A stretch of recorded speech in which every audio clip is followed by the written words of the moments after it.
सुनसान जंगल के किनारे बसा डोंगरीला गांव। चारों तरफ घना डरावना जंगल। अमावस की काली रात थी। पूरा गांव एक अजीब सी खामोशी की चादर में दबा पड़ा था। बस दूर जंगल से कहीं कुत्तों के भौंकने की और सूखी हवा के पत्तों की आवाजें सुनाई दे रही थी। इसी गांव के बीच में बसा था एक छोटा सा घर, जिसमें भोला और उसकी पत्नी सुमन रहती थी। उस रात जब भोला रात में जंगल लकड़ी लाने जा रहा होता है। सुनो जी, आज अमावस की रात है और इस रात में भी आप लकड़ी लाने जंगल जा रहे हो। आज आप लकड़ी लाने जंगल मत जाओ, मुझे बहुत डर लग रहा है। अरे वो सुमन, तुम डर क्यों रही हो? अगर मैं लकड़ी लाने जंगल नहीं गया तो हमारे घर का खर्चा कैसे चलेगा? तुम चिंता मत करो, मैं जल्दी लकड़ी लेकर जंगल से आ जाऊंगा। पत्नी ने इतना समझाकर भी भोला रुका नहीं। वो अपनी कुल्हाड़ी हाथ में लेकर इतने रात को जंगल लकड़ी काटने निकल जाता है। दूसरी तरफ उसी गांव के बीचों बीच पुराने बरगद के नीचे बनी रामू की चाय की दुकान से धीरे धीरे बुझती अंगारों की रोशनी में चमक रही थी। उसी चाय की दुकान पे बैठे थे गांव के 4-5 लोग। उनमें रामू, मोहन, गोपाल और गांव के सबसे बूढ़े शंकर काका भी बैठे थे। अरे आज ये कुत्ते इतना क्यों भौंक रहे बे? पूरा गांव इन कुत्तों की आवाजों से डर रहा है। मन्ने तो लग रहा है कोई आत्मा पिशाच बाहर घूम रहा है। अमावस की रात है ना आज? हाँ, आज अमावस्या की रात है और आज की रात जंगल में जाना मतलब अपने ही सिर पे लाठी मारने जैसा होगा। आज छलावा रास्तों में भटकता है। भाइयों, मैंने तो ये भी सुना था कि जंगल का छलावा रूप भी बदलता है, कभी कभी तो इंसान का रूप ले लेता है। सब लोगों की बातें चल ही रही थी कि उतने में दूसरी तरफ से भोला अपने एक हाथ में कुल्हाड़ी और दूसरे हाथ में एक लालटेन लेकर आने लगता है। लालटेन की कांपती लौ में धीरे धीरे भोला आगे आ रहा था।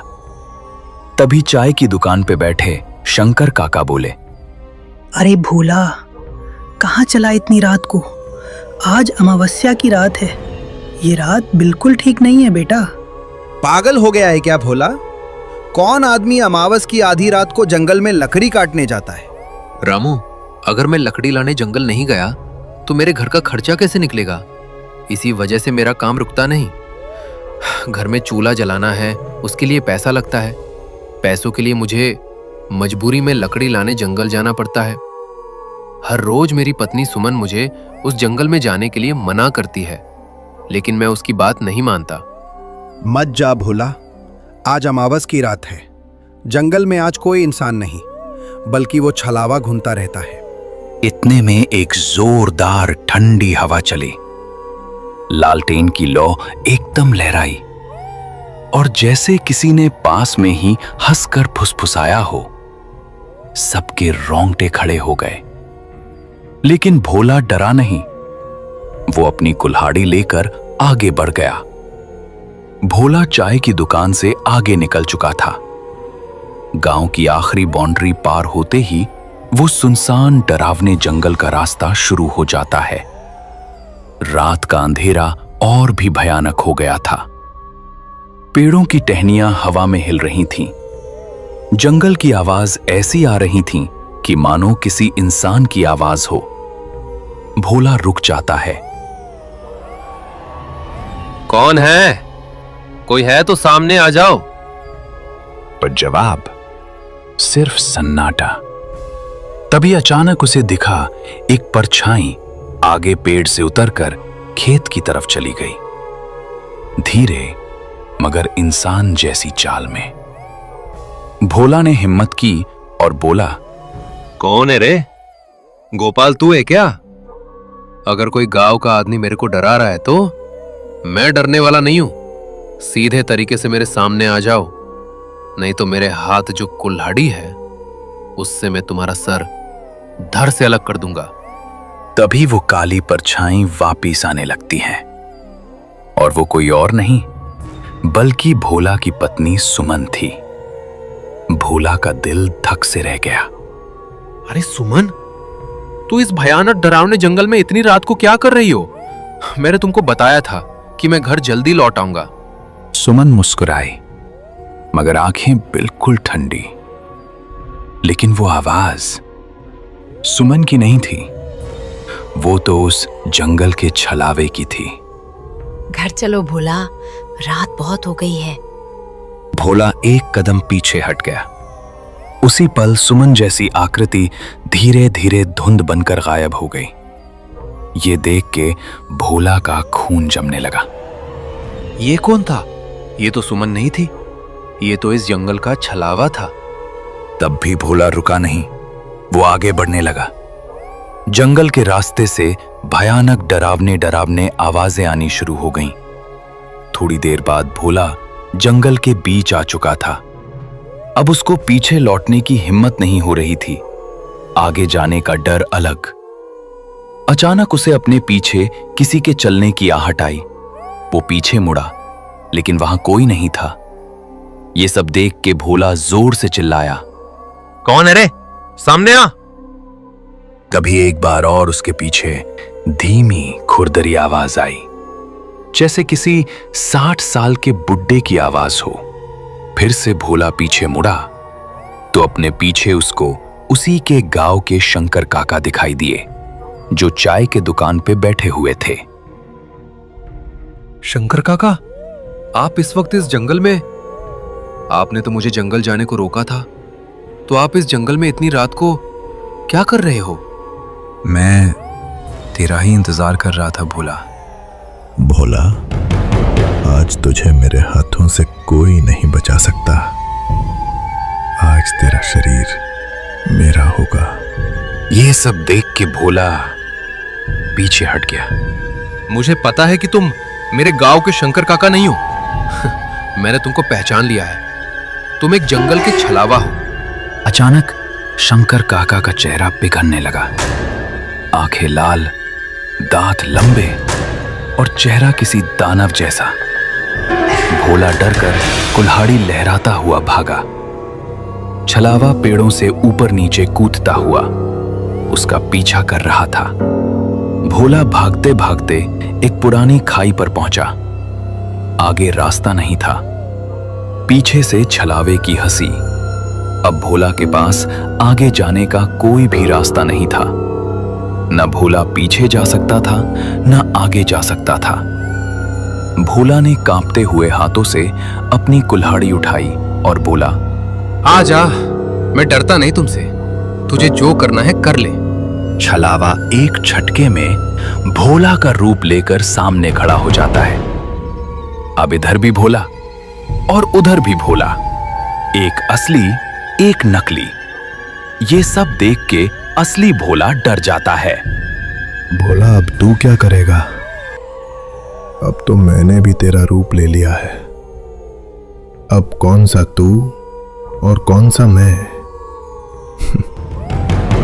अब तो तुम्हारी पत्नी सुमन भी मुझे नहीं पहचान पाएगी।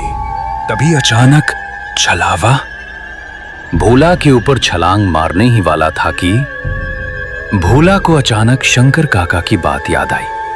हाँ, शंकर काका ने मुझे आते हुए बताया था कि छलावा रोशनी को बर्दाश्त नहीं कर पाता।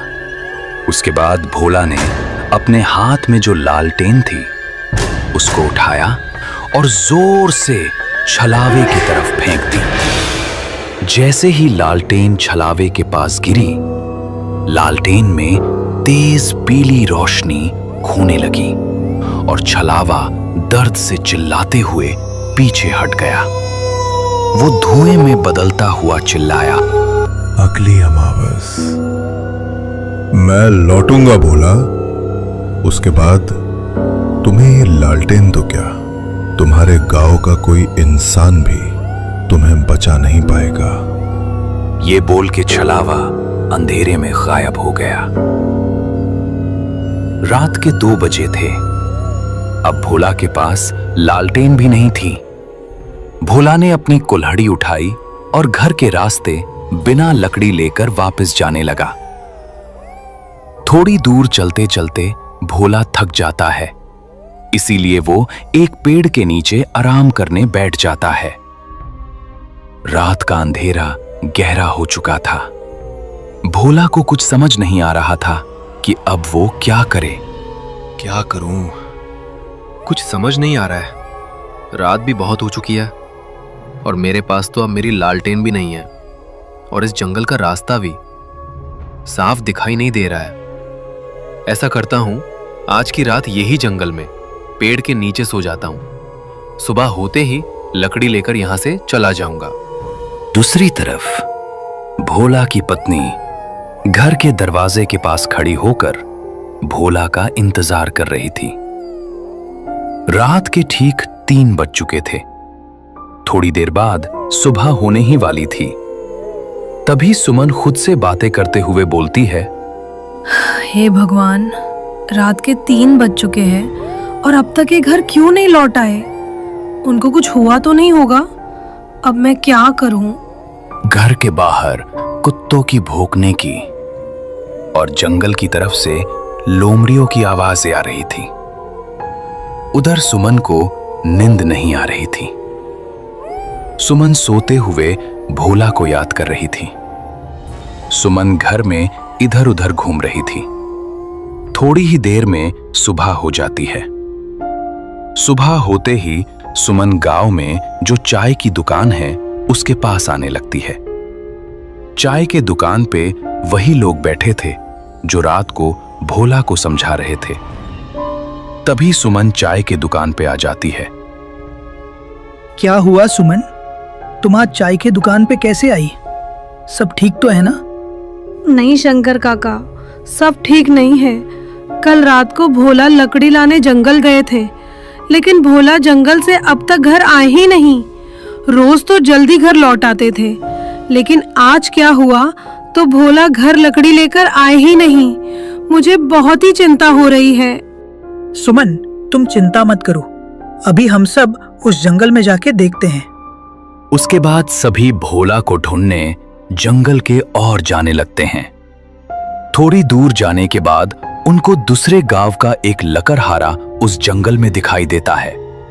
तभी उस लकड़हारे से शंकर काका कहते हैं, बेटा, तुमने किसी आदमी को इस जंगल में देखा है क्या? वो भी तुम्हारे तरह इस जंगल में रात को लकड़ी लाने आया था, लेकिन अब तक वो घर नहीं लौटा।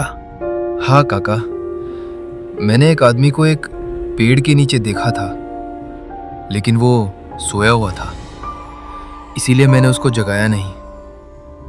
वो पास में ही जो पेड़ है उसके नीचे सोया हुआ है, लेकिन वहां का रास्ता बहुत ही डरावना है। मैं भी लकड़ी काटने वहां कभी नहीं जाता। सभी लोग वहां से भोला को ढूंढने आगे जंगल के रास्ते निकल पड़ते हैं। कुछ ही दूर जाने के बाद उनको भोला एक पेड़ के नीचे सोया हुआ दिखाई देता है। सभी लोग भोला के पास जाते हैं और कहते हैं, अरे वो भोला, नींद पूरी नहीं हुई क्या? अब तुम्हारी नींद पूरी हुई होगी तो उठ जा। देखो, हम तुम्हें ढूंढने जंगल आए हुए हैं। तभी अचानक भोला की आंख खुल जाती है। भोला खड़ा हो जाता है और कहता है, तुम लोग यहाँ क्या हुआ? सब ठीक तो है? और सुमन, तुम भी इन लोगों के साथ इस जंगल में क्यों? क्या हुआ? आप आज घर नहीं आए तो क्या मुझे चिंता नहीं होगी क्या? मैं रात भर आपके चिंता में सो नहीं पाई और आप कह रहे हो कि क्या हुआ? सुमन, अब मैं तुमको क्या बताऊं कि मेरे साथ रात में क्या हुआ? क्या हुआ भोला तुम्हारे साथ रात को इस जंगल में? शंकर काका, अब आप लोगों को मैं क्या बताऊं? कल रात जब मैं लकड़ी लेने इस जंगल में आया ना, तो मुझे सुमन का रूप लेकर इस जंगल का छलावा मेरे सामने आया। उसके बाद वो गायब हो गया। थोड़ी देर बाद फिर से वो छलावा आपके रूप में मेरे पीछे मुझे मारने आया शंकर काका, लेकिन आपकी वजह से मैं कल रात को बच गया। आपने मुझे चाय की दुकान पे बताया था कि छलावा लालटेन के रोशनी से भागता है। मैंने मेरे हाथ में जो लाल